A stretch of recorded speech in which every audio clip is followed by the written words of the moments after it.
Bạnជំរាបសួរលោកគ្រូថ្ងៃហ្នឹងខ្ញុំឈ្មោះឈៀងធីបថ្ងៃហ្នឹងខ្ញុំមកធ្វើhomework មួយដែលលោកគ្រូបានដាក់ឲ្យដែលយើងធ្វើទៅលើ SASS ដែលវា mirror data ពី server មួយទៅ server មួយយើង mirror ទៅដើម្បីយើង backup file អីផ្សេងៗទៀតអញ្ចឹងយើងធ្វើការធ្វើទាំងអស់គ្នាអញ្ចឹងក្នុងនេះយើងតម្រូវឲ្យមាន user ចំនួន2 user ទី1ដែលមានឈ្មោះថា server 1 ហើយ user ទី1 server 1 user ទី2ដែលមានឈ្មោះថា server 2អញ្ចឹងយើងបង្កើត user ទាំងអស់គ្នា sudo add user យើងដាក់ថា server 1 មួយ password អញ្ចឹង server 1នេះយើងធ្លាប់បង្កើតមួយហើយដោយសារយើងបង្កើតធ្វើ OAuth អញ្ចឹងយើងមិនបាច់បង្កើតវាទៀតក៏បានដែរហើយបន្ទាប់មកយើងធ្វើការបង្កើត user មួយទៀត server 2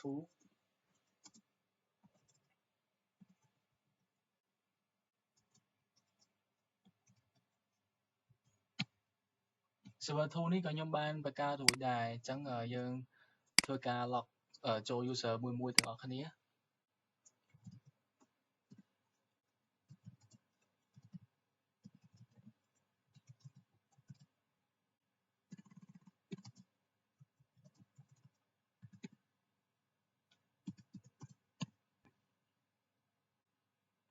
អញ្ចឹងយើង log ចូល server មួយហើយអ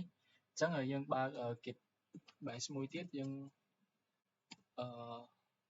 log ចូល server 2ដូចគ្នា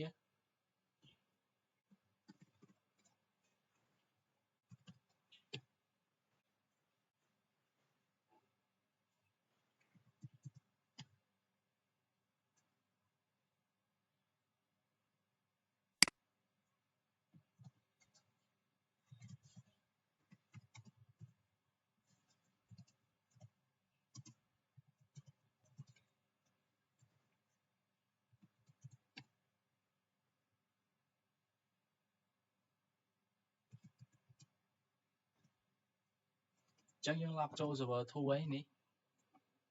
អញ្ចឹងយើងបង្កើត user ឲ្យអស់អញ្ចឹងបើដើម្បីយើងធ្វើការmirror SSH ហ្នឹងបានយើងត្រូវការ install វាអញ្ចឹងយើង install វាមក sudo apt install SSH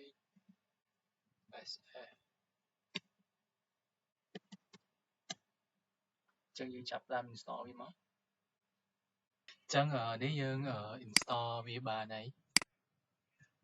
install SSH ទៅបានហើយអញ្ចឹងបន្ទាប់មកនៅក្នុង server 1នៃក៏ server 2 user 2ហ្នឹងយើងធ្វើការបង្កើតនៅ folder មួយដែល folder ហ្នឹងវា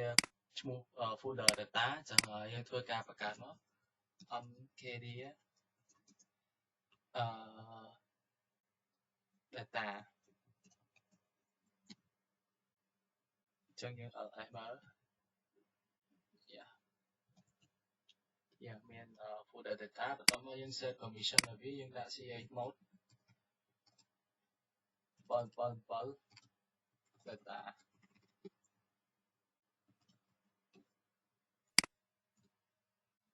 បន្ទាប់មកនៅក្នុងserver 2ក៏ដូចគ្នាយើងបង្កើត folder mkdir data ដូចគ្នាយើង ls បើវាអញ្ចឹងវាមាន data អក្សរធំនេះបន្ទាប់មកយើងដាក់ permission ឲ្យវា chmod 777 data អញ្ចឹងបន្ទាប់មកនៅក្នុង server មួយនេះនៅក្នុង server 1នេះយើងធ្វើការបង្កើតfolder មួយ sh អញ្ចឹងយើង mkdir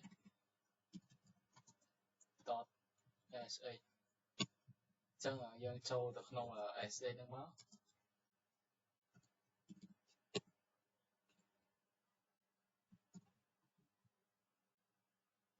អញ្ចឹងបន្ទាប់មកយើងធ្វើការ generate key អញ្ចឹងយើងដាក់មក sh .keygen អញ្ចឹងឈ្មោះ key យើងដាក់ su 40 key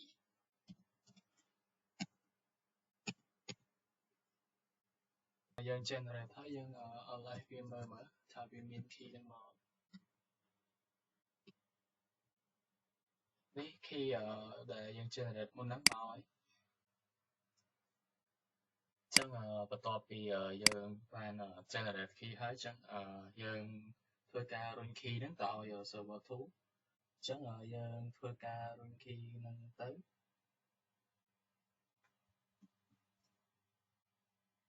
ចឹងយើងសរសេរថា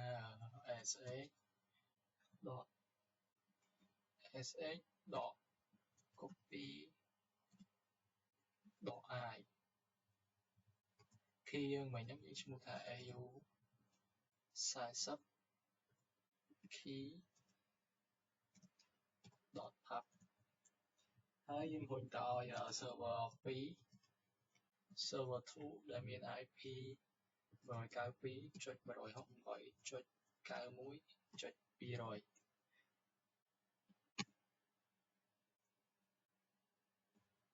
ចឹងកន្លែងនេះយើងខ្វះយើងខុសយើងត្រូវដាក់ID ហើយបានដក I ចឹងយើងធ្វើការរុញទៅចឹងkey យើងបានរុញទៅហើយចឹងយើងសាកតេស្តមើលឥឡូវបន្ទាប់ពីយើងtransfer key បានហើយបន្ទាប់មកយើងធ្វើការរុញ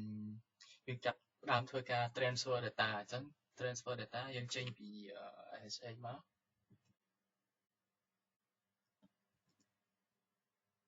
ហើយខ្ញុំមានcomment ដូចរបស់គ្រូអញ្ចឹងខ្ញុំផាសចូលមកអញ្ចឹងនេះមកហើយ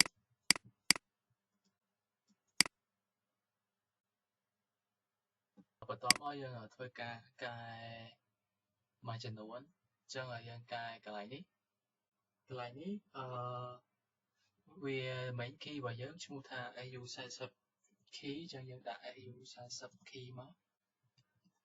ហើយកន្លែងនេះមិញខ្ញុំសេខុសដែលយើងបង្កើតASH តែខ្ញុំបង្កើតច្រឡំបង្កើត SH double A អញ្ចឹងយើងកែដាក់ឲ្យដូចគ្នាមកកុំឲ្យវា error ហើយកន្លែងនេះអត់មានកែអីទេអញ្ចឹងយើងកែនៅខាងលើមួយទៀតអានេះឈ្មោះវា data អញ្ចឹងយើងកែដាក់ data មក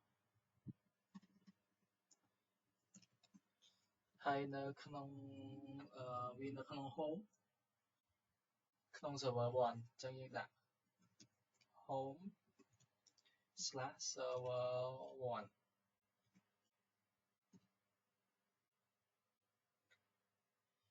ហើយកន្លែងនេះដូចគ្នាឈ្មោះវា data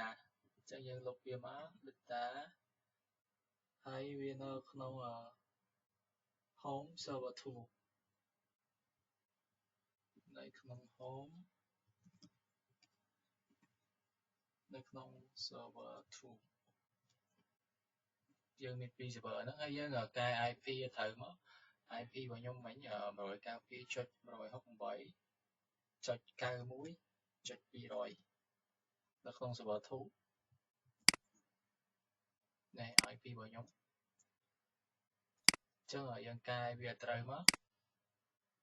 អញ្ចឹងបើយើងកែត្រូវហើយយើងចាប់ដើម transfer មក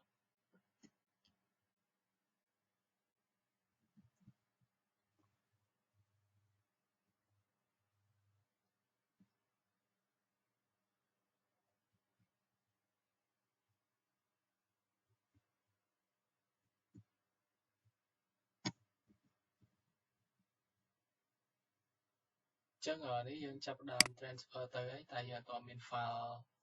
អីដែលនៅក្នុង data ហ្នឹងទេអញ្ចឹងយើងចង់ដឹងថាយើង transfer ទៅអត់យើងផា ds.h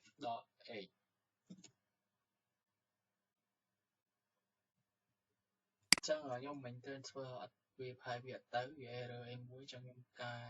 នៅចំណុចនេះតិច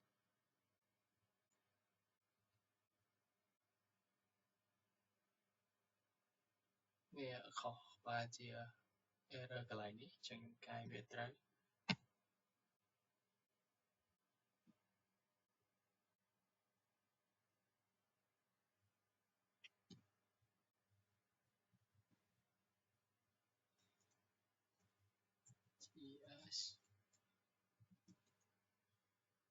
ចឹងនេះបានមកហើយ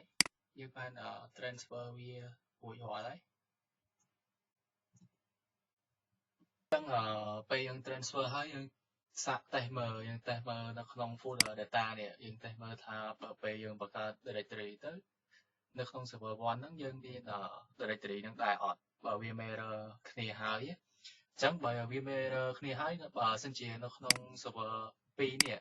នៅក្នុង server 2នេះនៅក្នុង folder data នេះបើសិនជាវាមានfile ផ្សេងទៀតនៅក្នុងserver 1នេះក៏វាមានដែរអញ្ចឹងយើងសាក test មើលយើងចូលទៅក្នុង folder data យើង cd data នេះមកបន្ទាប់មកយើង mkdir server 2 test មើល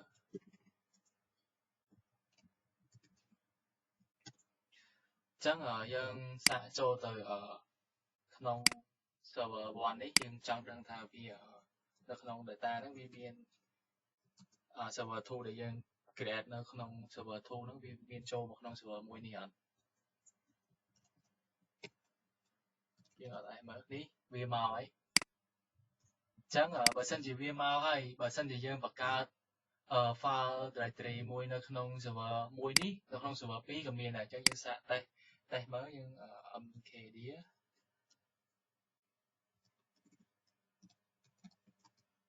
server 1មើលអ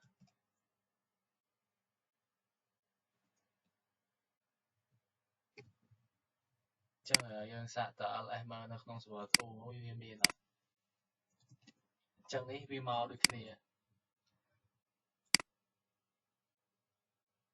អញ្ចឹងការងារដែលលោកគ្រូបានដាក់ឲ្យយើងបញ្ចប់ត្រឹមប៉ុណ្ណឹង